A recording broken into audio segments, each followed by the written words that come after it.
haven't got that fear for the man you're going to be in the ring? For someone who wasn't as experienced as me, it might be an issue. When early in my career, it was definitely an issue, underestimating people, not preparing for the toughest possible eventuality. That was an issue early doors, but I managed to. I realised from getting knocked down by people like the Lenga Mock and losing to Carl Thompson that, you know, no matter what you believe is going to be the result, you have to prepare for the worst. You have to prepare for someone bigger, stronger, hungrier, heavier, harder hitting than the guy you believe is getting into the ring, and that's what I've done. I prepared for someone, a monster, on Saturday night. Is there anything about Fury, because I remember for a while you were dismissing the fight, is there anything you've seen since then that impresses you? What he does in the Nothing that impresses me, to be honest. The fact he's unbeaten is quite impressive. The fact he managed to stay unbeaten, that's very impressive. So yeah, so I'm impressed by the fact he's unbeaten. Okay. When you announced your retirement, it was nearly 2 years ago now, wasn't it? You'd promised to do that for such a long time, it was almost as if you had to go through with that. Was it at the back of your mind that you'd be coming back when you made that announcement? No, I thought that was it. Until, you know, a few months later, it didn't quite sit well with me going out on a loss. It was never my plan to retire on a loss, so it wasn't. It just didn't sit well with me. So I wanted to sort of right the wrongs of that. What is it that gave you motivation back? Was it watching boxing? Was it just the fact I just don't like losing. I'm not that type of person who likes to lose. You know, I don't lose in life. I don't like to lose. It's a horrible sensation. And I wanted to put the right people who believe that he's better than me. I'd like to put that straight. I believe I'm better than him, and there's only one way to prove it, and that's getting myself in a position to prove it in the ring. I can say it from screaming from the rooftops all day long. It doesn't mean shit. You know, you have to physically do it. Is it something, I know the Carl Thompson, from reading Elliot's book, the Carl Thompson book, lost niggled and niggled and niggled. If for whatever reason you can't get Vladimir Klitschko in the ring again, is it something that will bother you later on in life? No, I don't think it would bother me. It'd be one of those sort of unfulfilled dreams, maybe.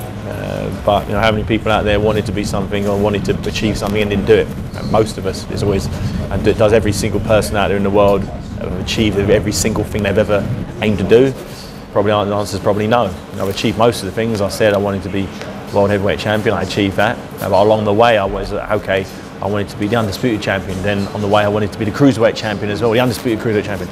So you know, the ultimate goal for me when I was a kid was just to be the heavyweight champion. But as time goes by, I wasn't that big, so I had to fight cruiserweight first. Won that title. So in life, you keep putting goals and achievements in front of you to aim and strive for. As time goes by, you know, you either achieve them or you don't.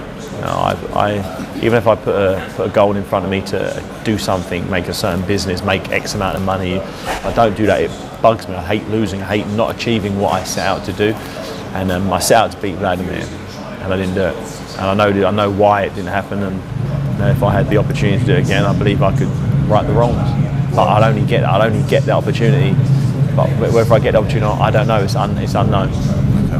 What went wrong on the night?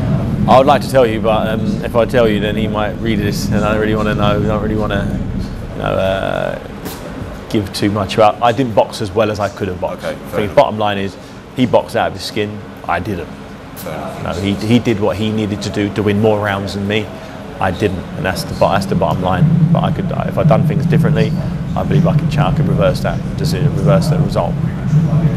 But that's just talk. It's all bullshit. It don't mean nothing until I go and do it. It's just empty me yabbering on, just like I was yabbering before the fight. Just me yabbering after the fight. It doesn't mean anything.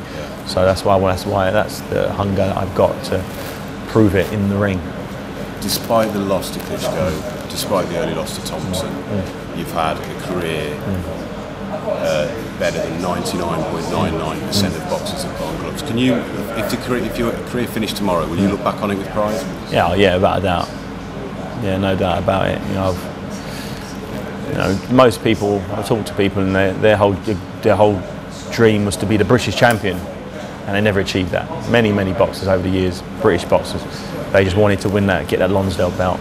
Never happened. You know, but from the start, even when I was challenging for the European title, I wasn't fighting for it. I couldn't care less about the European title. It was all about, I'm winning that European title because the person who holds the European title has got a big ranking with the WBA, And once I've beaten him, I'll be ranked there, so I could then become mandatory for the WBC. So that was it. It wasn't, okay, I'm fighting for the European title and that was achievement. No, the achievement was always be the #1 in the world, beat Mormek.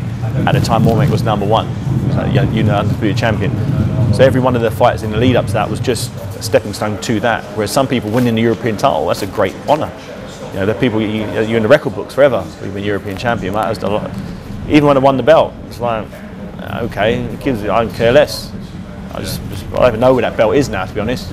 I could genuinely, hand on heart, don't know where that belt is. Probably in the boot of my car or one of mine somewhere, I don't know. Because it's all about winning the ultimate goal. That's being the world champion, the undisputed world champion.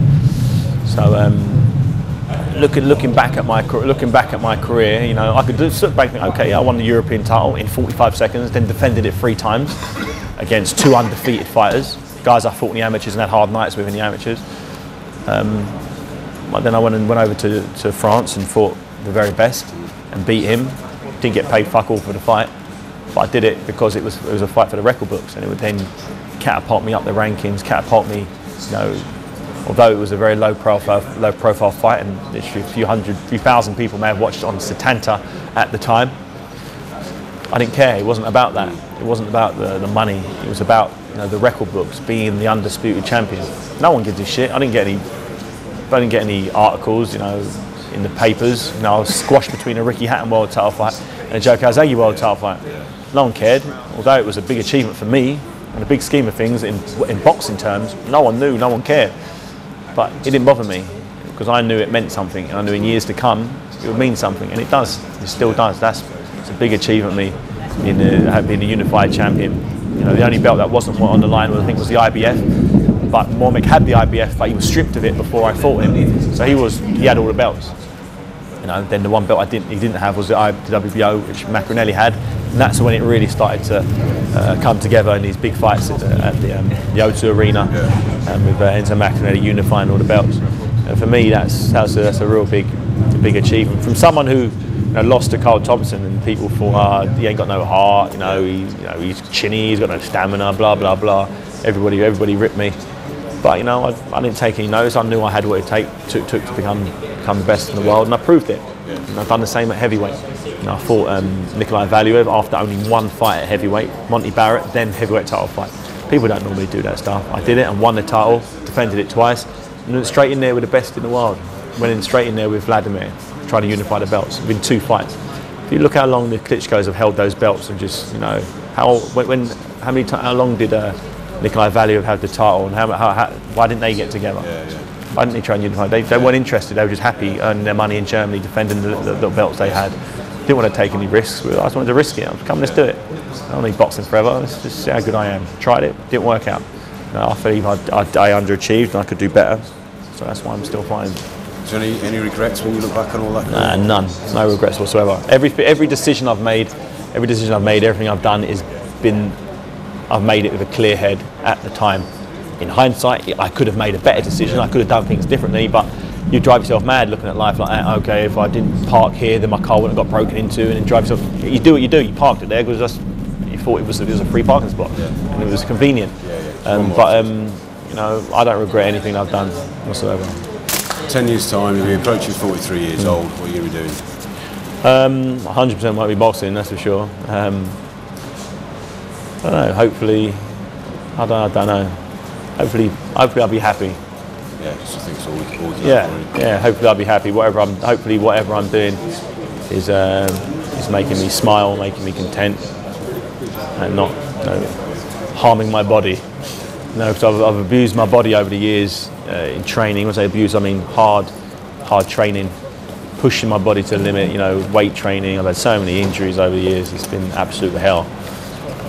But you know, I somehow managed to scrape through and make it to the fight in one piece and put it on the line. I can hold it together in a fight.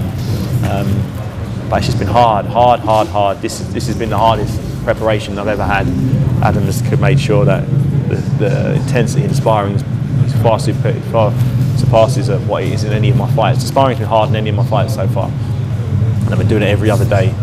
It's been very, very, very, very tough. But you know, come fight night, it'll make it really easy for me.